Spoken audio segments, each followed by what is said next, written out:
Welcome to our videos on Online Market Research 101. Our first video is an introduction to how the Internet can help you find the right target market.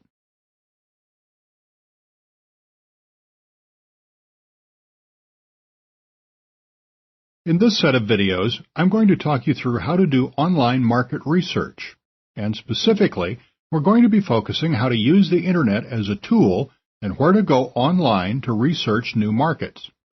In this set of videos, we're not going to be focusing on doing a survey for your customers on an existing market where you may already be doing business, for example. Instead, we're going to be focusing on moving into new markets, whether it's a new business or growing an existing business into new areas. With this, there are some points to bear in mind, and one of these points is, where do these ideas come from? It really depends on what kind of business you want to run and what markets you want to spend time in. Ideas can come from anywhere, of course. Newspaper or magazine articles, something you see in shops as you're walking down the street, anywhere. You may be passing a golf course one day and decide to do some market research online about golf balls. However niche a market that may sound, the Internet is so huge, with an audience for almost anything, and golf balls, with the international reach the Internet has, can be a big market. Another way to describe it might be to say that it's a deep but narrow market.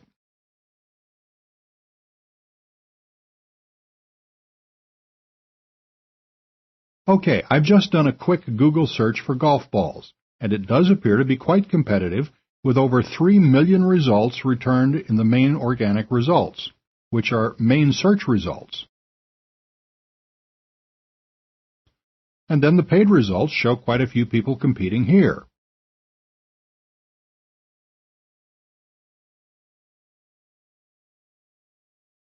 And it goes beyond the first page, as you can see. Interestingly, you can see all the related searches for golf balls. So that was a quick top-of-my-head example. As we're going to be focusing on moving into new markets, there's only one consideration that you really do need to consider, and that's what's known as affinity to the market. Do you have an affinity for the market, or can you get an affinity for the market? That means, do you have any sort of experience or relationship with the market? In the example of selling golf balls online, perhaps you play golf, and if so, that means you have an immediate affinity with the golf ball market. It means you're familiar with it, you understand the mindset, and so on. If you didn't play golf, could you get that affinity? That's really where market research comes in, and spending time in the market, talking to people in the market, and so on. This will be covered later, but if you want to sell golf balls, and especially if you're going to spend a lot of time and money investing in your startup business, you're going to greatly help your chances if you spend time on golf courses. Because the better you know your market, the better you're likely to do.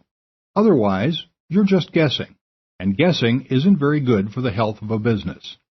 So that's what you need to decide.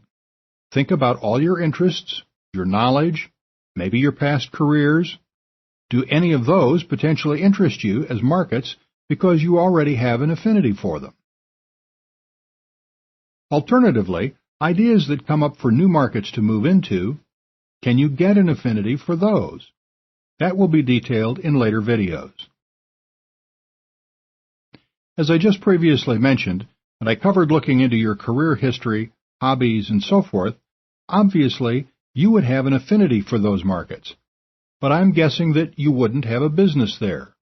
That's why those markets would still be new to you as a business person.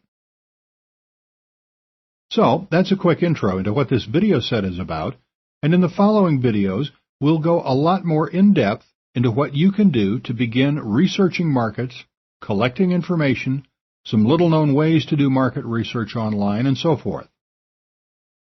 Actually, you may find that once you're through with these tactics, you may have more information than you'll even know what to do with.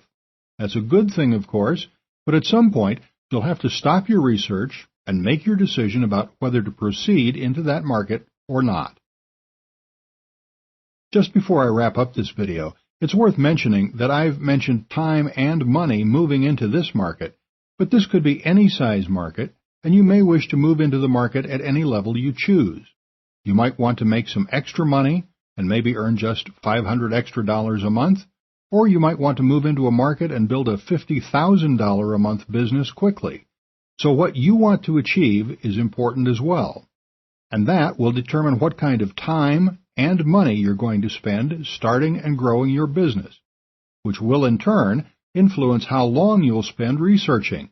Because, of course, the more time and money you need to spend, the fewer chances you want to take.